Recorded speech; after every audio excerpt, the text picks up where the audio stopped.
Guys good morning, welcome to my new blog. তো guys আমরা আজকে কাজ করব, বোর্ড ফিটিং করব আর এমসি বক্স ফিটিং করব। তো তোমরা অবশ্যই দেখবা যে আজকে কিভাবে আমরা বোর্ড ফিটিং করতেছি। তো ব্লগটা অবশ্যই তোমরা সাথে থাকবা আর তোমাদেরকে দেখাবো যে এমসি বক্সটা আমি ফিটিং করব, সেটাও তোমাদেরকে দেখাবো। তো তোমরা অবশ্যই সাথে থাকবা ব্লগটা। তো গাইস আমি এখন এমসি বক্স ফিটিং করব। এই যে দেখতে পাচ্ছ 24 এমসি বক্স। তো তোমরা অবশ্যই ব্লগটা সাথে থাকো, তো দেখবা।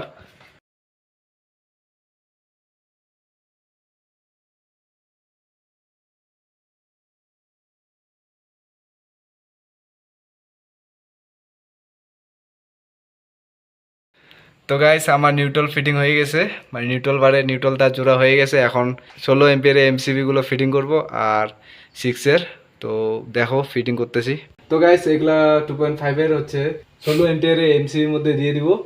তো তোমরা দেখতে পাচ্ছ এই যে 16 এমপিয়ার এমসিবি, আর এগুলা হচ্ছে তোমার হিটার পয়েন্টের জন্য। আর গিজার গিজার আছে তোমার একটা।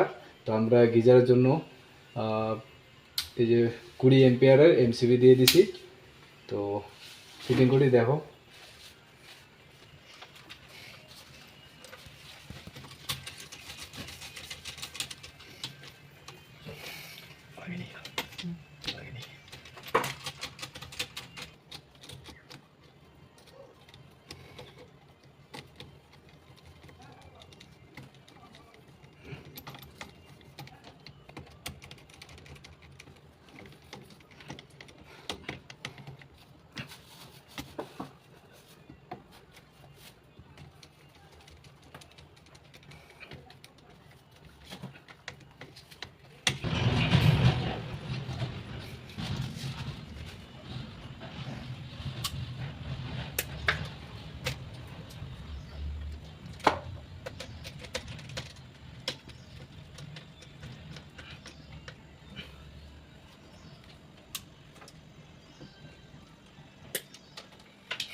তো গাইস আমাদের এই যে 2.5-এর কাজ শেষ, মানে পাওয়ারের জন্য যেগুলা হিটার চালাবে, গিজার চালাবে, তো সেগুলা তার আমাদের ফিটিং করা হয়ে গেছে।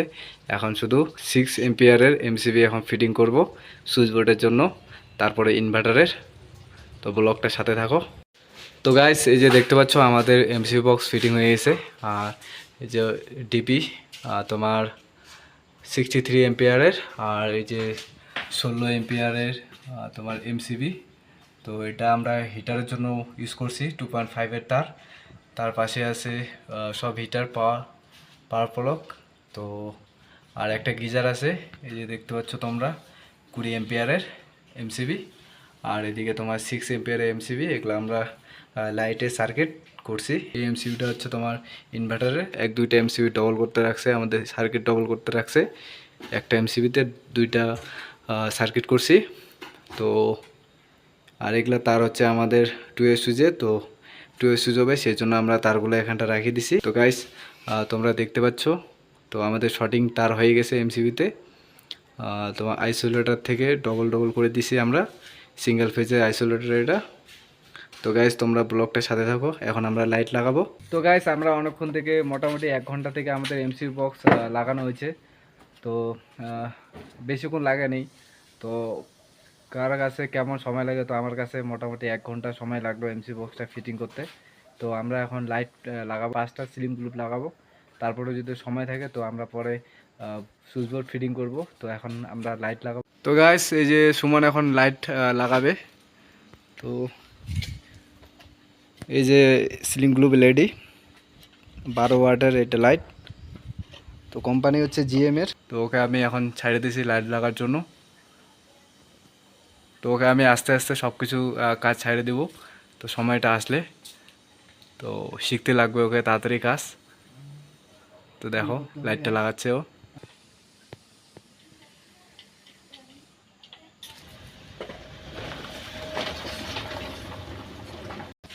তো গাইস আমাদের একটা লাইট লাগানো হয়ে গেছে। তো গাইস আমাদের এখন লাইট ফিটিং হয়ে গেছে। তো আমি এই সুইচ বোর্ডটা এখন ফিটিং করব 6 মডেলের সুইচ বোর্ড। এই যে তোমরা দেখতে পাচ্ছ 6 মডেল। আর এই বোর্ডটার মধ্যে এখন আমি ফিটিং করব, তো তোমাদেরকে দেখাচ্ছি, তোমরা অবশ্যই দেখবা আর কি করে ফিটিং করতেছি সেটাও দেখবা। তো গাইস আমি এখন এই যে ইনভার্টার, এটা তো ইনভার্টারের লাইটের জন্য দুইটা লাইট করবো সিলিংয়ে। তো ইনভার্টারের তার এখন সুইচের মধ্যে দিচ্ছি। তো এখানটা আমি দিয়ে দিলাম সুইচের নিচে মেন ইন্ডিকেটর থাকবে লাইনে, যে ইন্ডিকেটরের দুইটা তার আছে, একটা নিউট্রাল একটা ফেস। তো ইন্ডিকেটর ডাইরেক্ট চালাবো আমরা, কোনো সুইচের মধ্যে থাকবে না। তো এখন আমি ডাইরেক্ট করব ইন্ডিকেটরে, যে আমি নিউট্রাল করে দেবো এখানটায়। আর এখানটা কোনো সকেট নেই সুইচ বোর্ডে। তো এই দুইটা সুইচ দেখতে পাচ্ছ তোমরা খালি আছে। তো এখানটার মধ্যে সিলিংয়ে লাইট পয়েন্টের তার এখনও ফেলা হয়নি, তো যখন ফেলা হবে তখন এখানটা জুড়ে দিব। যে দেখতে পাচ্ছ এটা পুরো লাইনে আছে, আর এই দুইটা সুইচ ইনভার্টারে আছে। তো নেক্সট বোর্ডে যাওয়া যাক। এই যে তারটা দেখতে পাচ্ছ এক্সট্রা, তো এখানটা আমার ইন্ডিকেটরের তার আসবে। তো ইন্ডিকেটরের তারটা লাগাবো এখন। তো আমাদের রুমে যাওয়ার সময় হয়ে গেছে, এই জন্য আমি তাড়াহুড়ো করে তাড়াতাড়ি করতেছি। ব্ল্যাক টিপগুলো সব এক কালারে, ব্ল্যাক কালারে আসছে। তো আমি যখন এমসিবিটা ফিটিং করছি সেখানটাও সব এক কালারে করে দিছি, কারণ ব্ল্যাক টিপ নেই। তো আমার এখন নিউট্রাল জোড়া শেষ। আর এই যে তোমার 2 সুইচের তার আছে এখানটায়, ইনভার্টার আছে, ফেজ আছে। তো এগুলো এখন আমি সব ফিটিং করব। একটা সাপ্লাই হচ্ছে, একটা মেন। তো কোনো ব্ল্যাক টিপ করা হচ্ছে না এগুলোর মধ্যে। এখন আমি ইনভার্টারের তার এখন ফিটিং করব না, কারণ ইনভার্টারের তারটা হবে 2 সুইচের। তো এখান থেকে আমি লাইন নেব 2 সুইচের, আর ওদিকে লাইটের রিটার্নটা নিছি আমি। তো যেটা আমার শর্টকাট হচ্ছে সেটা আমি করছি। তো তারগুলো আমি এখন টেপ করে রেখে দিব, পরে যখন 2 সুইচ আসবে। তো 2 সুইচ এখন নেই, তো সেজন্য আমি 2 সুইচ এখন লাগাবো না। তো আমি টেপ করে রেখে দিচ্ছি, নাহলে অন্য বোর্ডে লাইন যাবে না। আর এই যে তারগুলো দেখতে পাচ্ছ তোমরা, আর এই তারগুলোর মধ্যে 2 সুইচের তার আছে, আর সিলিংয়ের লাইটের তার আছে। তো এখানটা আমি মার্কার করে দিছি 2 সুইচের তারের জন্য, আর সিলিংয়ের জন্য মার্কার করে দিছি। তো এই দুইটা তার হচ্ছে আমার 2 সুইচের, এই যে দেখতে পাচ্ছ। এই দুটো এখন রেখে দেবো, 2 সুইচ নেই। তো যখন আসবে তখন আমরা ফিটিং করে দেবো। আর এই দুইটা যে আছে এগুলো হচ্ছে ওয়ালের সিলিংয়ের লাইটের। তো আমরা 2 সুইচ যেটা করতেছি সেটা হচ্ছে বেডের সামনে যে লাইটটা আছে, ওই লাইট পয়েন্টটা আমরা 2 সুইচ করব। তো 2 সুইচে যে জায়গা আছে 6 মডেলে একটা খালি, এই যে দেখতে পাচ্ছ, এটার মধ্যে আমরা 2 সুইচ পরে ফিটিং করব। তো গাইস এখন 4টা বেজে গেছে, তো আমরা 4টার দিকে বের হয়ে যাবো এখান থেকে। তো এখনই বের হয়ে যাবো আমরা। তো আর অনেক দূর যেতে হবে আমাদের রুমে, তো মোটামুটি আধা ঘন্টা যেতে লাগবে। তো গাইস ব্লগটা আমি এখানটায় শেষ করতেছি। তো গাইস তোমাদের যদি ব্লগটা ভালো লাগে তো অবশ্যই তোমরা লাইক সাবস্ক্রাইব করবা। আর এরকম তোমরা যদি ব্লগ দেখতে চাও তো অবশ্যই চ্যানেলটাকে ফলো করে রাখবা ফেসবুক থেকে। তো এরকম ব্লগ আবারও আসবে প্রত্যেক দিনই। তো গাইস আজকে ব্লগটা আমি এখানটায় শেষ করতেছি। তো তোমরা সবাই ভালো থাকবা, সুস্থ থাকবা। Tata, by.